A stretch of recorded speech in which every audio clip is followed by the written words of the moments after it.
Welcome to the channel physics classes with Devina Tiwari. आज हम जानेंगे अल्टरनेटिंग करंट सोर्स को किसी इंडक्टर के अक्रॉस अप्लाई करते हैं।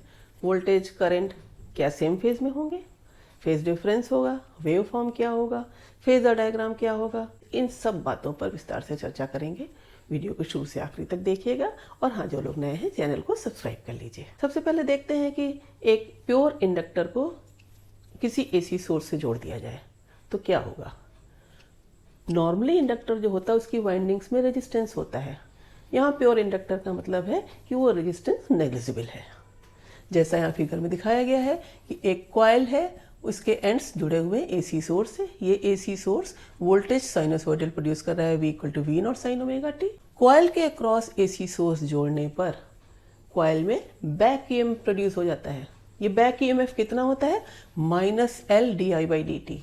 ऑल्टरनेटिंग करंट सोर्स है ना, तो जब करंट अपनी डायरेक्शन मैग्नीट्यूड बदलती है तो rate of change of current की वजह से उस पर जो बैक ईएमएफ प्रोड्यूस हो रहा है कितना है, -L di/dt। अब देखिए किरचॉफ्स लूप रूल लगाएंगे तो पूरे क्लोज लूप के लिए क्या होगा, V अप्लाइड वोल्टेज है, ईएमएफ यहाँ -L di/dt है, दोनों का सम = 0, तो V - L di/dt = 0। इससे V क्या हो गया, L di/dt। हमें निकालनी है कि इसमें करंट कितनी फ्लो करेगी, तो करंट के निकालने के लिए पहले di निकाला और उसको इंटीग्रेट कर दें। di = क्या हो जाएगा, V/L dt। V की वैल्यू क्या है, V not sine omega T, यानी V not sine omega T upon L dt। Integrate करेंगे di से तब I आएगा और V नॉट अपॉन L बाहर निकाल लेंगे और साइन ओमेगा टी dt का इंटीग्रेशन क्या होगा, याद रख लो, sine omega T dt = -cos omega T upon omega. इससे sine omega T dt V not upon omega L -cos omega T लिख दिया जाएगा।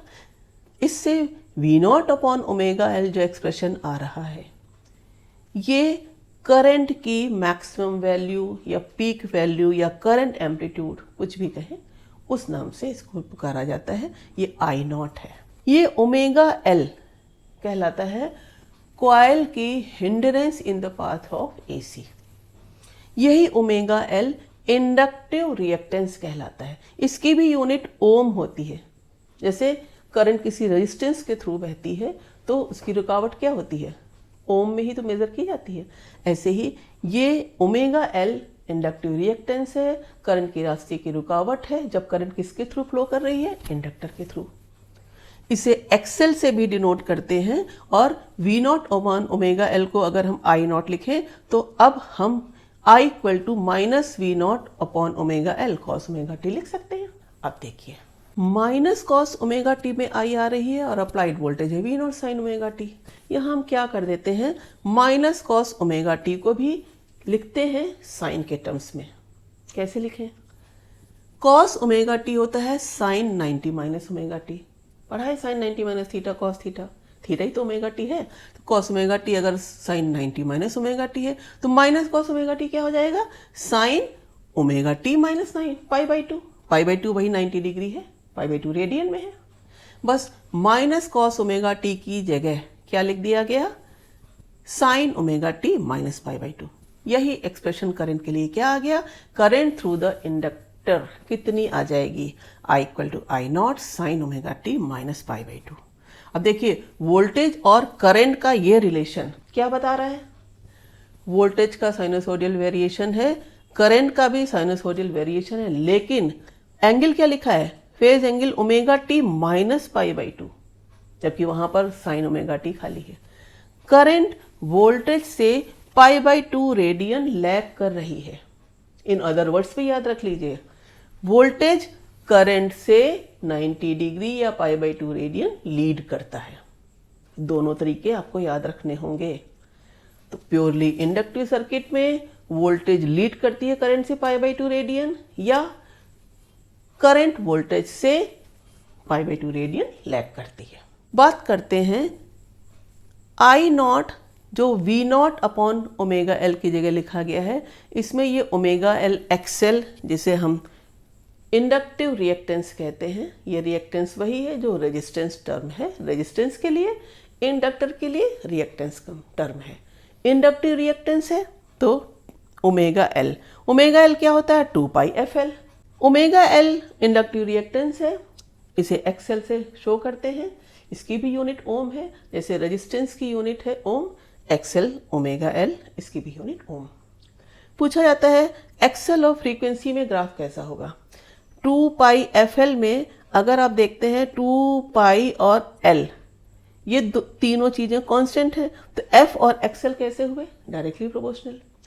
दो क्वांटिटीज डायरेक्टली प्रोपोर्शनल है तो ग्राफ कैसा होगा? Straight line. अब जैसे जैसे फ्रीक्वेंसी बढ़ाएंगे वैसे वैसे एक्सएल बढ़ेगा। ये तो बात हो गई करंट और वोल्टेज थ्रू इंडक्टर।